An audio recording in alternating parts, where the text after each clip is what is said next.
Today, I'll introduce the practice of scanning the business environment, how organizations identify external forces, emerging trends, risks, and opportunities that can influence strategic decisions. We'll focus on practical tools and techniques for gathering and interpreting business intelligence, along with stakeholder materiality assessment, which helps determine what issues matter most to the people and groups connected to an organization. The central idea is that better awareness creates a stronger foundation for strategy, resilience, and informed action. Environmental scanning is the disciplined process of gathering, analyzing, and interpreting information about both an organization and the world around it. Its purpose is to improve strategic decision-making before change becomes a crisis.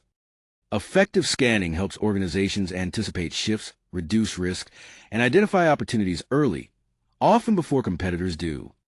The scope is broad. It considers macro-level forces, industry dynamics, competitive pressures, and the organization's own internal capabilities.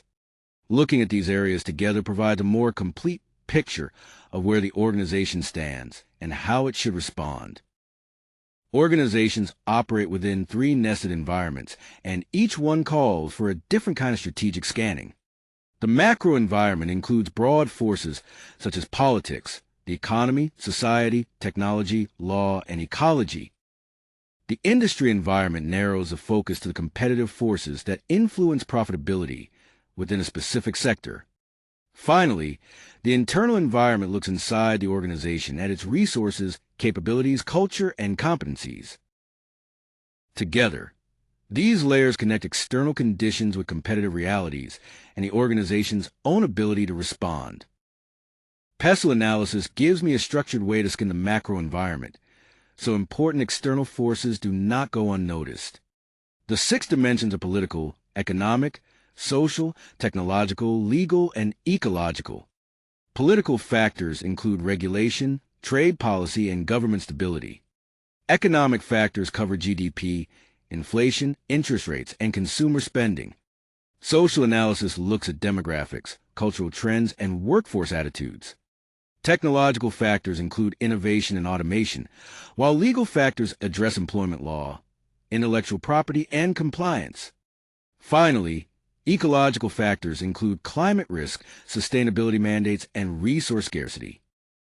Tool number 2 is Porter's 5 Forces, a framework for understanding the structural pressures that shape competition and profitability within an industry. The central insight is that profitability depends on more than direct competition.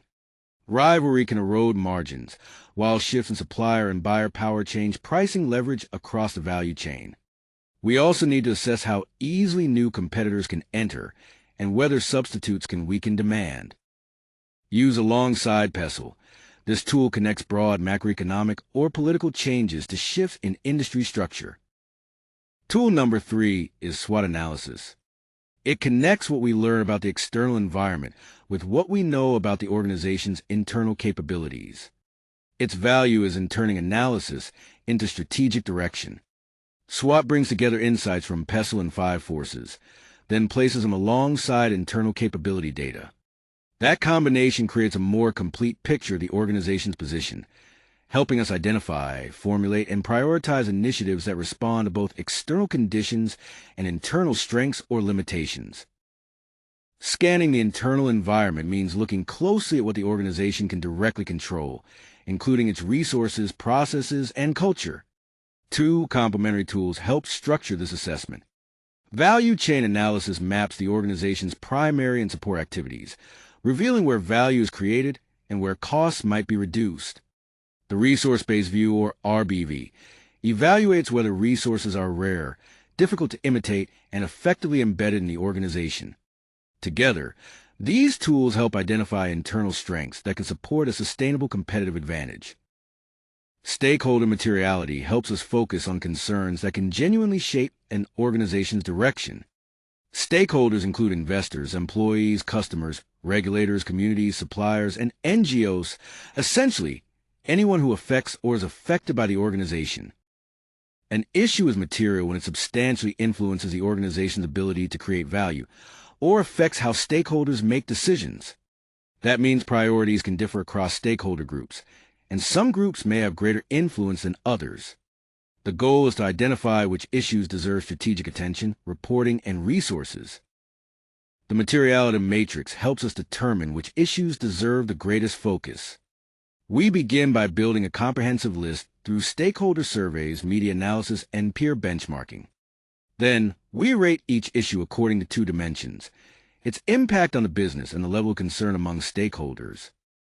Plotting those ratings reveals the priority areas. Finally, we validate the results with senior leadership and key stakeholder groups. Issues in the top right quadrant demand immediate strategic attention and transparent disclosure. This slide brings a full workflow together, moving from external awareness to accountable action. We begin by scanning the environment with tools such as PESTLE and 5 Forces, alongside internal analysis. Next, we identify stakeholders and clarify what matters to each group. We then assess materiality by prioritizing issues according to their impact. The final step is turning those insights into strategic priorities and meaningful disclosures. The key idea is that environmental intelligence should shape decisions directly rather than remain confined to reporting. The key takeaways are straightforward. Use a layered approach. Combine PESTLE, 5 Forces, and VRIO or value chain analysis. Then synthesize findings through evidence-based SWOT. Use materiality to focus attention. And remember that environmental scanning is ongoing, so it belongs in regular strategic planning cycles.